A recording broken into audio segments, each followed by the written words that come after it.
Bonsoir à toutes et à tous et bienvenue dans Fait du jour de ce lundi 9 octobre 2017 sur Iwachu Web TV. Des accès faciles aux personnes handicapées ne sont pas disponibles au Burundi, surtout dans le milieu médical. C'est le constat de la présidente de l'Union des personnes handicapées du Burundi. Ce 9 octobre, date de la célébration de la Journée mondiale du handicap. Adélaïde Nigina indique que les femmes éprouvent des difficultés lors des consultations surtout si elles ont des problèmes d'audition. On l'écoute.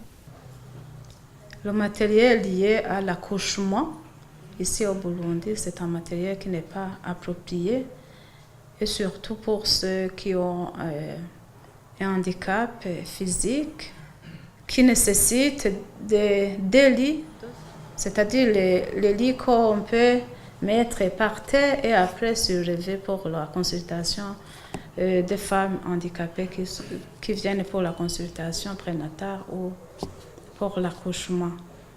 Et l'autre problème, c'est lié à l'information, à l'éducation sanitaire.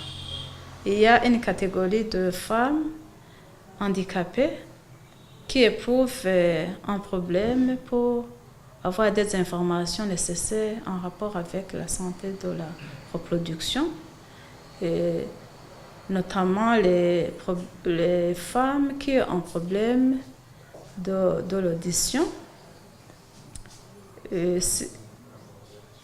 On doit toujours faire recours à l'interprète.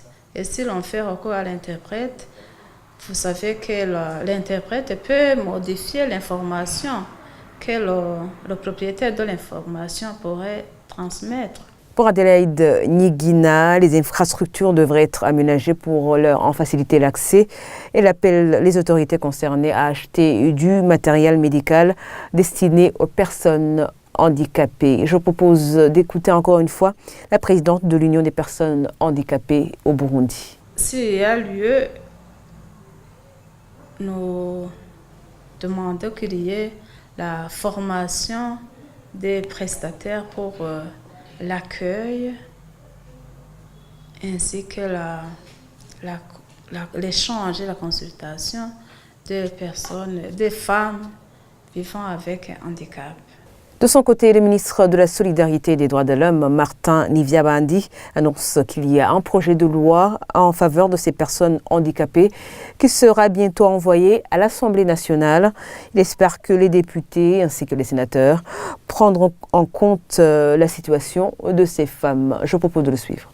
Au niveau du gouvernement, nous avons pris tout le soin d'intégrer tous ces aspects au niveau du projet de loi que le gouvernement a adopté et envoyé au niveau de l'Assemblée nationale. Nous pensons que les honorables députés et sénateurs pourront aussi les prendre en compte.